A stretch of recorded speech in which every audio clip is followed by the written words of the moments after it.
Hai, selamat datang di Biblians. Kali ini kita akan bahas soal berserah sama Tuhan atau surrender to God dari sudut pandang para ateis dan kolega-koleganya.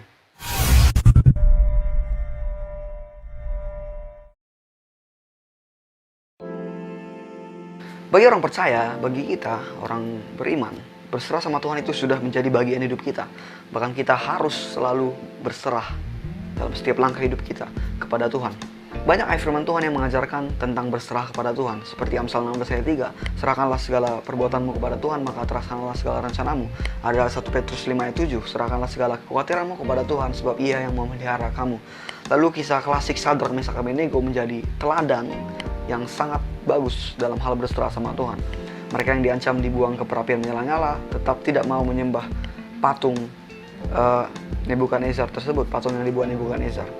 Jadi berserah sama Tuhan itu sudah menjadi hal yang sangat-sangat melekat dalam hidup kita orang percaya, orang Kristen. Namun berbeda 180 derajat dari kita. Bagi para ateis, berserah sama Tuhan itu adalah hal yang sangat-sangat tidak dapat diterima, apalagi untuk dilakukan. Kenapa? Karena yang pertama, mereka para ateis tidak percaya akan keberadaan Tuhan. Jadi gimana mau berserah? Tuhan aja nggak ada. Dan yang kedua, yang lebih penting, karena ini yang menjadi topik kita, bagi mereka berserah sama Tuhan itu doesn't make sense at all. You know why? Karena orang yang berserah sama Tuhan itu adalah orang yang malas. Itu bukti kemalasan atau bahkan kebodohan. Karena bagi mereka orang yang berserah sama Tuhan itu orang yang tidak mau berusaha semaksimal mungkin dari apa yang mereka bisa atau dari apa yang mereka punya. Contoh, bila seseorang merencanakan sesuatu, dia akan berkata, aku serahkan rencana ini kepada Tuhan, biarlah Tuhan yang berkarya. Begitu orang beriman, begitu orang percaya. Lalu katakanlah rencana ini gagal hasilnya atau kurang baik, tidak baik hasilnya. Lalu dia tinggal berkata, oh mungkin belum kehendak Tuhan, oh mungkin inilah rancangan Tuhan untuk hidupku, mungkin belum waktunya Tuhan, waktu Tuhan yang terbaik. Lalu orang Kristen akan nyanyi lagu Waktu Tuhan dan sebagainya. Dan hal itu menunjukkan keanehan gitu, kekonyolan bagi mereka. Karena dengan itu orang tersebut tidak mau bertanggung jawab atas hasil yang dia dapat itu, hasil buruk yang dia dapat. Dia hanya bilang, ya inilah kehendak Tuhan, inilah yang Tuhan mau dalam hidupku. Dan dengan kata lain, orang ini nggak mau disalahkan dengan hasil buruk yang dia dapat. Salah satu ungkapan para ateis yang menarik tentang hal ini berbunyi seperti ini. 2 tangan yang bekerja lebih berguna daripada 1000 tangan yang berdoa. Kalau kita pikirkan, hal ini ada benarnya juga. Kalau kita berdoa, 1000 orang berdoa tapi juga nggak dikerjakan, nggak ada gunanya. Itu nonsense juga, bullshit. Jadi statement mereka ini ada benarnya, tapi bukan benar secara mutlak juga. Mereka punya satu case yang mereka sodorkan tentang hal ini. Semisal ada pilotnya orang beragama, orang beriman. Lalu pesawat dia menghadapi turbulensi dan mau jatuh. Lalu karena dia orang beriman, dia akan berserah sama Tuhan. Mungkin dia berdoa atau berucap, Tuhan, kuserahkan hidup kami kepadamu, kuserahkan pesawat ini kepadamu. Nah, menurut para ateis, dengan berserahnya pilot ini kepada Tuhan, maka dia akan tidak berusaha dengan maksimal. Karena usaha dia akan menurun seiring dia semakin berserah kepada Tuhan. Jadi dia makin, oh ya sudahlah gitu, apapun yang terjadi, biarlah kehendak Tuhan. Dan ini sangat bodoh, karena lebih baik jika dia tidak berserah sama Tuhan, maka dia akan berusaha semaksimal mungkin dengan apa yang dia bisa. Makanya lebih baik pilotnya nggak usah orang beragama, orang ateis saja. Karena dia nggak akan berserah sama Tuhan. Dia akan berusaha semaksimal mungkin dengan apa yang dia bisa, karena dia nggak punya Tuhan. Begitu menurut mereka.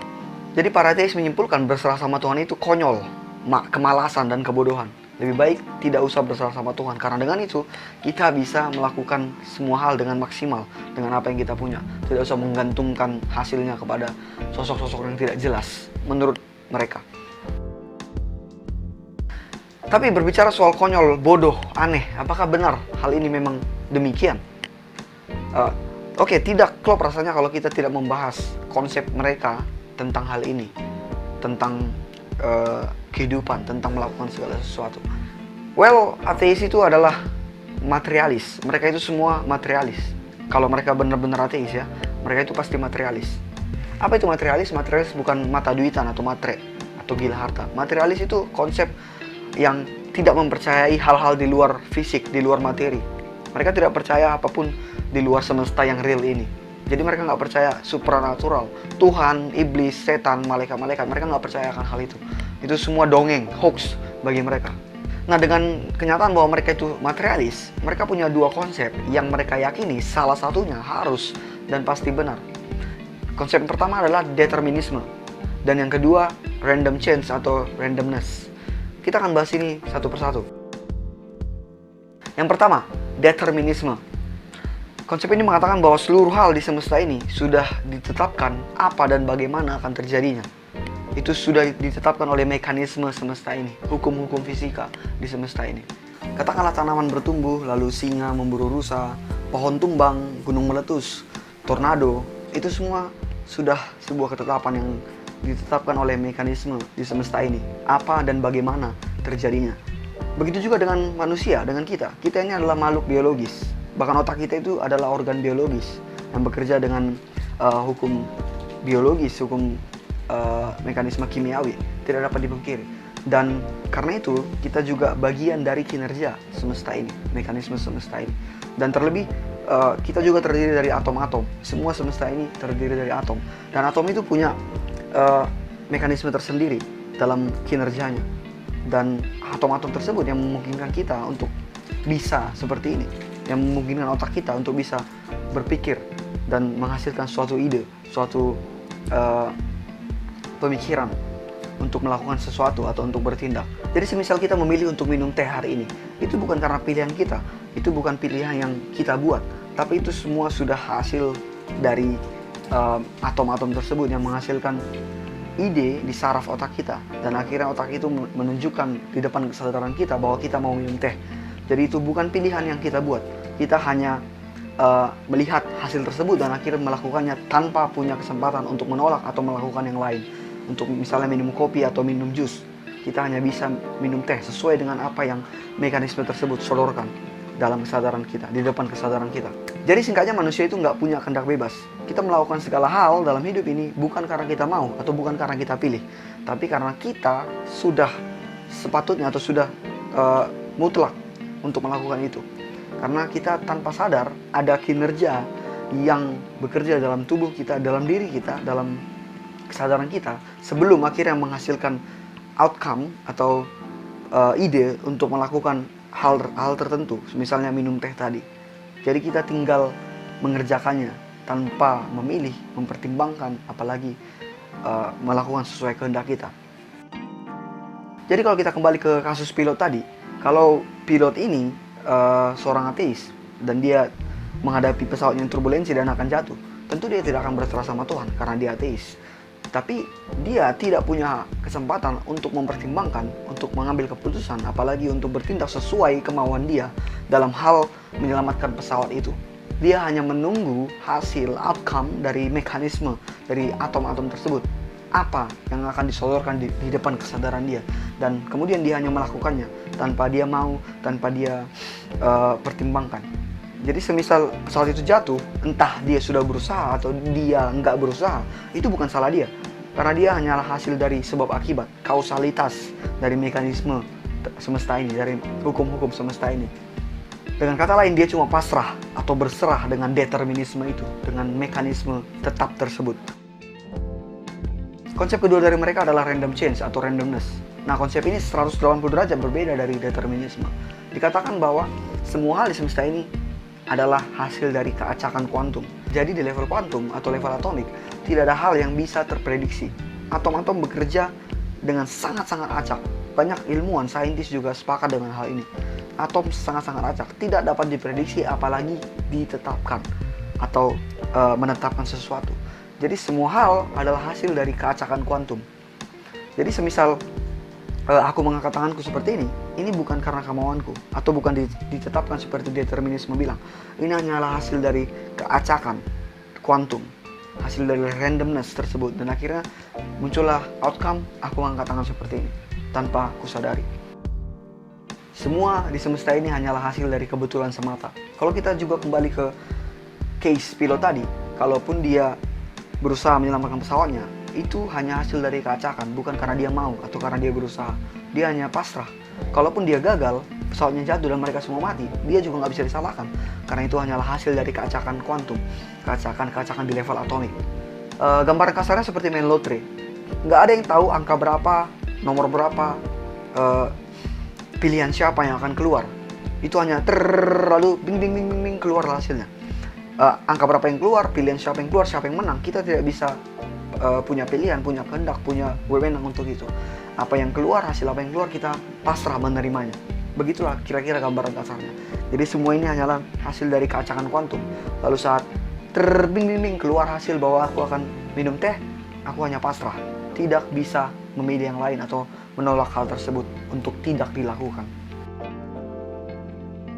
Dari dua konsep ateis ini, determinisme dan random chance atau randomness, kita tahu bahwa sebenarnya para ateis tidak bisa berusaha melakukan apapun dalam hidup mereka. Mereka cuma pasrah, entah itu dengan determinisme atau dengan random chance tadi. Para ateis tidak punya kesempatan untuk memilih, untuk mempertimbangkan, untuk berpikir sesuai dengan kemauan mereka, apalagi bertindak sesuai dengan kehendak atau kemauan mereka. Mereka cuma pasrah dengan tanda kutip berserah kepada entah determinisme atau random change.